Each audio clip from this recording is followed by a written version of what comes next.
Cuentos que te cuento. Presenta De un fin de semana, de Juan José Saer. En una ciudad del Middle West, en América del Norte, Estados Unidos, la policía descubrió un lunes a la mañana los cadáveres de un matrimonio joven en una casa burguesa de barrio residencial. Los miembros de la brigada de homicidios, con la ayuda de los supergenios de laboratorio, como solían llamarlos en su jerga intralaboral, no tardaron en reconstituir los hechos. La esposa había ido a pasar el fin de semana a la casa de sus padres, a unos 100 kilómetros al norte de la ciudad, y al volver el domingo a la noche, sin darle ni siquiera tiempo de descargar el auto, el marido le infligió 19 puñaladas con un cuchillo de cocina, y después subió a ahorcarse en el desván. Pero si los indicios eran elocuentes, el motivo en cambio parecía inexplicable. Amigos, parientes, compañeros de trabajo y vecinos, horrorizados por la tragedia, coincidían con energía en un único punto. Casados desde hacía 7 años, los esposos se llevaban muy bien, y mucho más aún seguían tan enamorados como el día en que se habían conocido. Representaban para todos la pareja modelo. Habían franqueado no hacía mucho la treintena, y eran hermosos, inteligentes, y desde un punto de vista profesional estaban en pleno ascenso. Ella dirigía una agencia bancaria relativamente importante y él era un ejecutivo en una empresa de computadoras. Si no habían tenido hijos hasta ese momento era porque habían querido obtener primero cierta independencia económica y profesional, pero justamente 2 o 3 amigas íntimas de la mujer lo sabían. Desde hacía un par de meses habían decidido por fin tenerlos, y la esposa había abandonado los anticonceptivos. Les gustaban los viajes, el deporte, los productos de marca, la buena mesa. Eran rubios, sanos, esbeltos, amantes de la buena música clásica y popular. Esa imagen paradigmática de felicidad inculcó a los que los conocían y los apreciaban la tesis del doble asesinato, pero las conclusiones de los supergenios de laboratorio fueron inapelables. Con un cuchillo de cocina, el marido había, como se dice, cosido a puñaladas a su mujer, y después había subido al desván poco menos que corriendo para colgarse de un travesaño.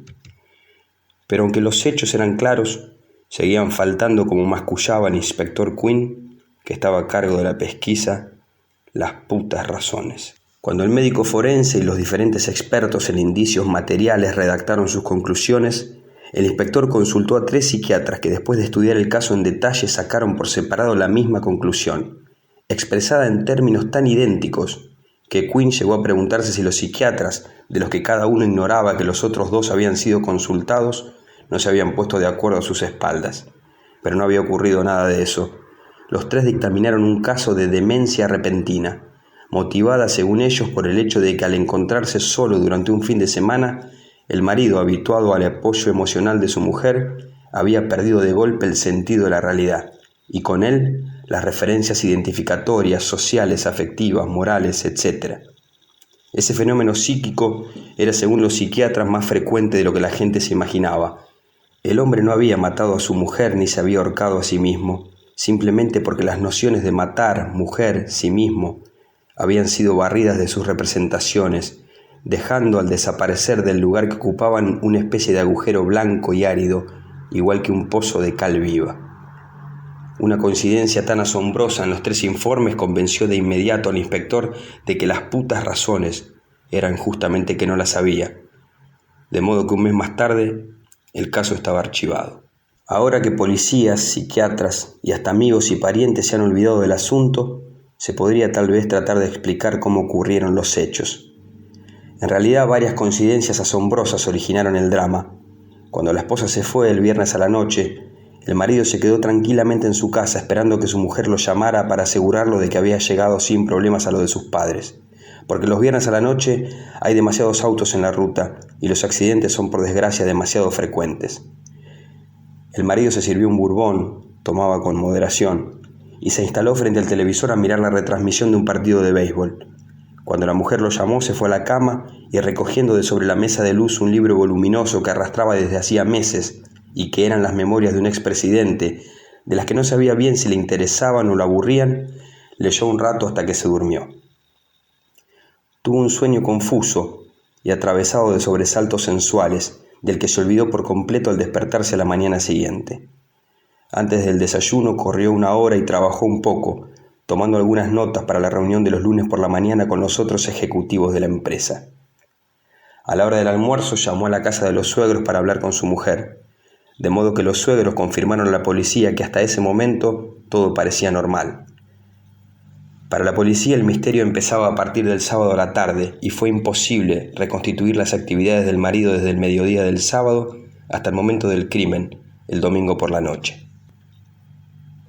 Aunque parezca increíble, las cosas sucedieron de la siguiente manera. Como consecuencia del sueño olvidado, el marido al atardecer empezó a sentir una ligera excitación sexual. A la noche fue a comer solo a un restaurante francés del centro que acababan de inaugurar y al que iba por primera vez, donde no lo conocían, y como fue sin reservar y pagó en efectivo y no se encontró con ningún conocido, no dejó ninguna huella de su paso. A la salida, como la excitación aumentaba, decidió, con una sonrisita interior condescendiente para consigo mismo, ir a los barrios turbios en busca de algún estímulo suplementario. Iba sin proyecto definido porque las relaciones con su mujer lo satisfacían plenamente, o por lo menos así lo creía, de modo que había no poca ironía y gratuidad en su comportamiento, que justificaba diciéndose que estaba yendo de un modo vago a la pesca de otra cosa, sin saber con exactitud qué. Indiferente a las prostitutas que lo llamaban, aterrizó por fin en un sex shop, y después de pasear un rato entre las estanterías y los mostradores abarrotados de objetos, cassette, libros y revistas, sacó al azar un viejo video que estaba en una canasta de saldos y se lo llevó a su casa para verlo con tranquilidad desde la cama. Tenía también la intención, para que se divirtieran un poco, de mostrárselo a su mujer la noche siguiente, cuando ella volviese de lo de sus padres. De modo que cuando llegó a su casa se lavó los dientes, tomó un gran vaso de agua fresca y se metió en la cama a mirar el cassette. Ahí fue donde se pusieron de manifiesto todas esas coincidencias asombrosas.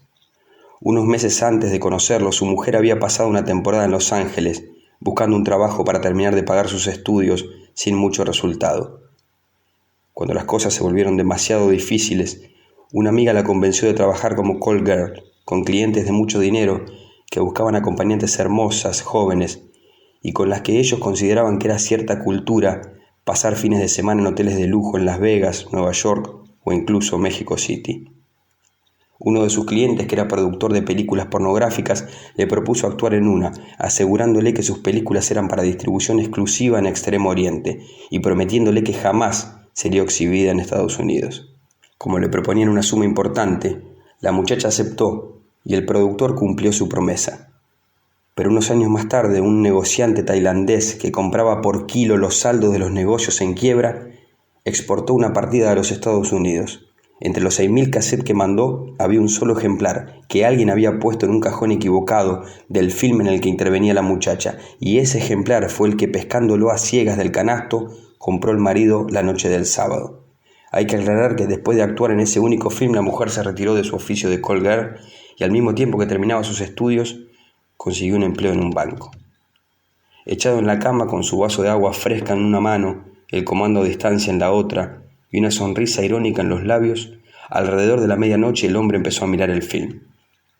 A los pocos minutos ya había encontrado, como había estado diciéndose irónicamente a sí mismo unas horas antes, otra cosa. Durante toda la noche pasó y repasó el cassette, viendo a su mujer en compañía de otras mujeres, de un hombre, de varios hombres. Todavía despierto al alba, miró infinidad de veces las mismas imágenes hasta que, exhausto de incredulidad, de sufrimiento y de asco, terminó por dormir un par de horas. A eso de las 10 de la mañana tiró el cassette al tarro de basura y, empujado por la costumbre, cumplió con media hora de gimnasia enérgica y abstraída. Se dio una ducha y fue a almorzar a un McDonald's, un Big Mac, una porción de papas fritas y 2 Coca-Colas. A la tarde se entretuvo mirando por el cable la difusión diferida de la semifinal de Wimbledon. A las 6:30 afiló el cuchillo grande de la cocina y preparó el nudo corredizo con el que pensaba ahorcarse. A las 9:10, cuando oyó que su mujer estacionaba el coche en la entrada del garage, sabiendo que como de costumbre entraría por el patio trasero, fue a esperarla a la cocina. Y cuando ella estuvo dentro, en silencio, sin darle ni pedirle explicaciones, la mató a puñaladas. Después subió las escaleras casi corriendo y se colgó, no sin trabajo, de un travesaño en el desván. Esa misma noche, los basureros se llevaron el cassette, que debemos repetirlo, era el único ejemplar que había vuelto a los Estados Unidos, y sin siquiera sospechar su existencia, lo hicieron desaparecer para siempre de la faz de la tierra.